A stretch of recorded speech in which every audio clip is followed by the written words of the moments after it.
ಇವತ್ತಿನ ಈ ಪ್ರಚಾರದ ರ್ಯಾಲಿಯನ್ನ ನೋಡಿದ್ರೆ ವಿಜಯದ ರ್ಯಾಲಿ ಏನು ಅಂತ ನನಗೆ ಅನ್ನಿಸ್ತಾ ಇದೆ. ಬಹುಶಃ ಇವತ್ತು ರಾಜ್ಯದಲ್ಲಿ ನಮ್ಮ ಪಕ್ಷದ ಹಿರಿಯ ನಾಯಕರು, ರಾಷ್ಟ್ರೀಯ ಅಧ್ಯಕ್ಷರು ಸನ್ಮಾನ್ಯ ದೇವೇಗೌಡರು ಮತ್ತು ಮಾಜಿ ಮುಖ್ಯಮಂತ್ರಿಗಳಾಗಿರ್ತಕ್ಕಂಥ ಕುಮಾರಸ್ವಾಮಿ ಅವರು ಯಾವತ್ತು ಮೋದಿ ಅವರ ನಡೆ ನುಡಿ, ಅವರ ಪ್ರೀತಿಗೆ ಮನಸ್ಸೋತು ಅವ್ರ ಜೊತೆಯಲ್ಲಿ ಕೈ ಜೋಡಿಸಬೇಕು, ಬೆಂಬಲವನ್ನು ಕೊಡಬೇಕು, ಈ ಚುನಾವಣೆಯಲ್ಲಿ ಮತ್ತೊಮ್ಮೆ ದೇಶದ ಪ್ರಧಾನಿಗಳನ್ನಾಗಿ ಮೋದಿಯನ್ನ ಮಾಡಬೇಕು ಅಂತ ಹೇಳಿ ಸಂಕಲ್ಪ ಮಾಡಿದ್ರು. ಅವತ್ತೇ ಚುನಾವಣೆಯ ದಿಕ್ಕು ಬದಲಾಗಿದೆ. ಯಾವತ್ತು ವಿಜಯೇಂದ್ರ ಅವರು ಬಿಜೆಪಿಯ ಅಧ್ಯಕ್ಷರಾದ್ರು, ಇವತ್ತು ಹೊಸ ಸಂಚಲನ ಕಾರ್ಯಕರ್ತರಲ್ಲಿ ಮೂಡಿದೆ ಅಂತ ಹೇಳಿದ್ರೆ ತಪ್ಪಾಗ್ಲಿಕ್ಕಿಲ್ಲ ಅನ್ನೋದನ್ನ ನಾನು ಈ ಸಂದರ್ಭದಲ್ಲಿ ಹೇಳಿಕ್ ಬಯಸಿದೆ.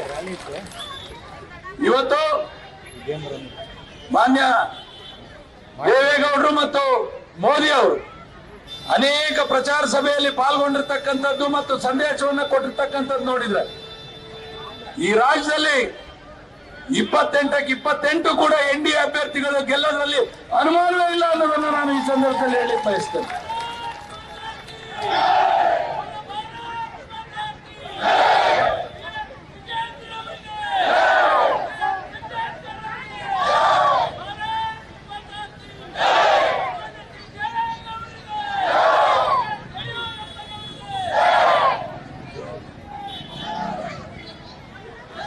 ಹರೀಶ್ ಅವರಿಗೆ ಈ ಜನ, ಈ ಉರುಪು ವಿಜಯೇಂದ್ರ ಅವರು ಬಂದಿರೋದು ನೋಡಿದ್ರೆ ಮೈಕೈ ಬೇಡ ಹೋಗತ್ತ, ಅಷ್ಟು ಉರುಪು ಬಂದಿದೆ. ಇವತ್ತು ನಾನು ಎಣಿಸಿರ್ಲಿಲ್ಲ ಇವತ್ತು ಪ್ರಚಾರದ ಈ ರ್ಯಾಲಿಗೆ ಇಷ್ಟೊಂದು ಜನ ಕೇವಲ 3 ತಾಸಿನಲ್ಲಿ ಬರ್ತಾರೆ ಅಂತ ನಾನು ಖಂಡಿತವಾಗಿ ಎಣಿಸಿರ್ಲಿಲ್ಲ. ಇದು ಐತಿಹಾಸಿಕ ರ್ಯಾಲಿ ಅಂತ ಹೇಳಿದ್ರೆ ತಪ್ಪಾಗ್ಲಿಕ್ಕಿಲ್ಲ.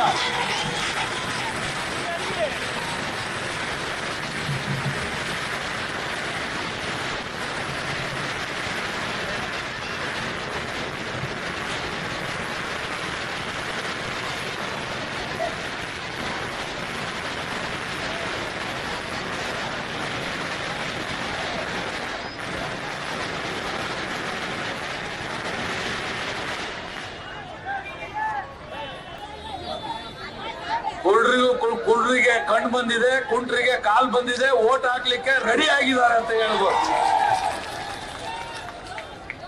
ವಿಜಯೇಂದ್ರ ಅವರೇ ಎಣಿಸಿರ್ಲಿಲ್ಲ ಹರಿಹರದಲ್ಲಿ ಇಷ್ಟೊಂದು ಬೃಹತ್ ಸಂಖ್ಯೆಯಲ್ಲಿ ಬೆಂಬಲ ಸಿಗುತ್ತೆ ಅಂತ. ಈಗ JDS ಮತ್ತು ಬಿಜೆಪಿ ಎರಡು ಒಂದಾದ್ಮೇಲೆ ಇಲ್ಲಿ 1,25,000ಕ್ಕೂ ಹೆಚ್ಚು ಮತಗಳನ್ನ ಬಿಜೆಪಿ ಅಭ್ಯರ್ಥಿಗೆ ಕೊಡ್ತೇವೆ ಅಂತ ಹೇಳಿ ನಾವು ಈ ಸಂದರ್ಭದಲ್ಲಿ ಭರವಸೆ ಕೊಡ್ತೇವೆ. ನಿಜ, ಇವತ್ತು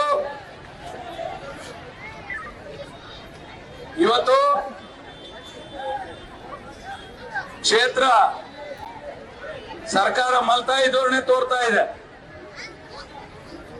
ಖಂಡಿತ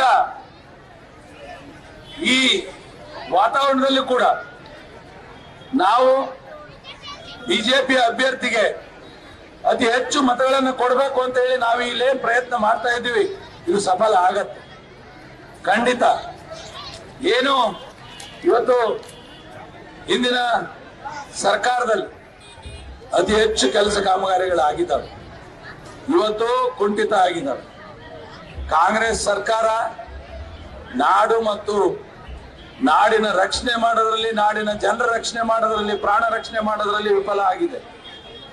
ಕನ್ನಡ ಭಾಷೆಯನ್ನ ರಕ್ಷಣೆ ಮಾಡತಕ್ಕಂಥ ಕಾರ್ಯಕರ್ತರನ್ನ ಜೈಲ್ಗಟ್ಟಿದೆ. ಕನ್ನಡದ ನಾಡಿನ ಜನರ ಭಾವನೆಗಳಿಗೆ ಧಕ್ಕೆ ತಂದಿದೆ. ಇವತ್ತು ಗ್ಯಾರಂಟಿಯ ಮೂಲಕ ಜನರನ್ನ ಗೆಲ್ಲಬೇಕು ಅಂತ ಹೊರಟಿದೆ.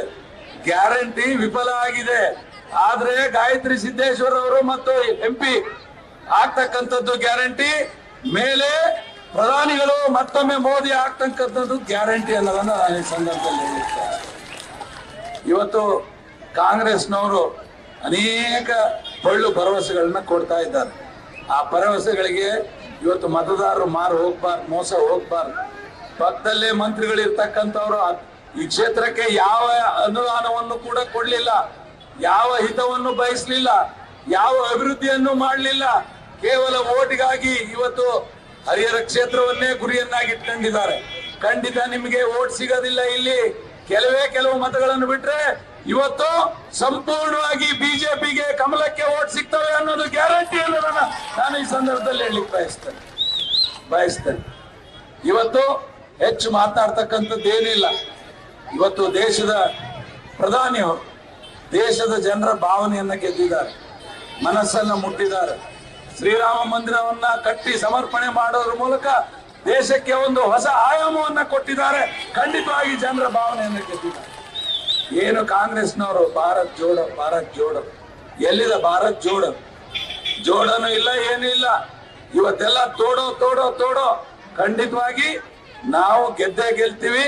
ಯಾವತ್ತು ದೇವೇಗೌಡರು, ಕುಮಾರಸ್ವಾಮಿ ಅವರು ಬೆಂಬಲ ಕೊಟ್ಟರು ಅವತ್ತೇ ಈ ಚಿತ್ರಣ ಬದಲಾಗಿದೆ ಅನ್ನೋದನ್ನ ನಾನು ಈ ಸಂದರ್ಭದಲ್ಲಿ ಹೇಳಲಿಕ್ಕೆ ಬಯಸ್ತೇನೆ.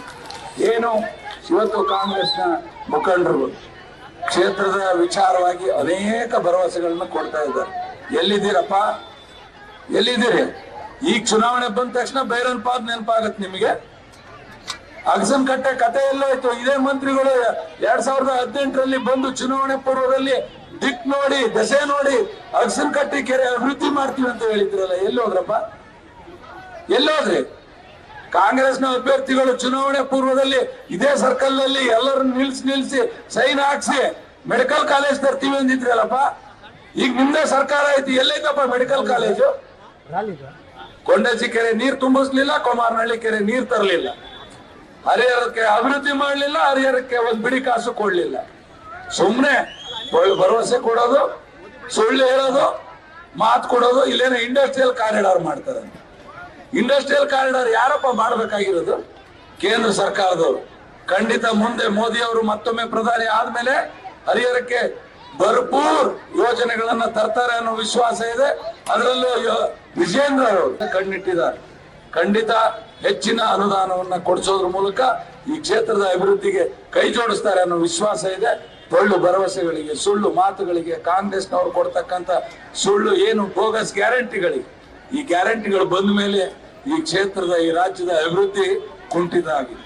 ಹಾಗಾಗಿ ಜನರು ಈ ಗ್ಯಾರಂಟಿಗಳನ್ನ ತಿರಸ್ಕರಿಸಿ ಮೋದಿ ಮತ್ತೊಮ್ಮೆ ಪ್ರಧಾನಿ ಮಾಡ್ತಕ್ಕಂಥದ್ದು ಗ್ಯಾರಂಟಿ ಅನ್ನೋದನ್ನ ತೋರಿಸ್ಕೊಡ್ರಿ ಅನ್ನೋದನ್ನ ನಾನು ಈ ಸಂದರ್ಭದಲ್ಲಿ ಹೇಳಿ, ಪ್ರಚಾರದಲ್ಲಿ ಅನೇಕರು ಬಂದಿದ್ದೀರಿ, ಎಲ್ಲರೂ ಬಂದಿದ್ದೀರಿ. ನಾನು ಮಾತನಾಡುವ ಸಮಯ ಅಲ್ಲ, ನಾವು ಎಲ್ಲರೂ ಸೇರಿ ಕೆಲಸ ಮಾಡುವ ಸಮಯ.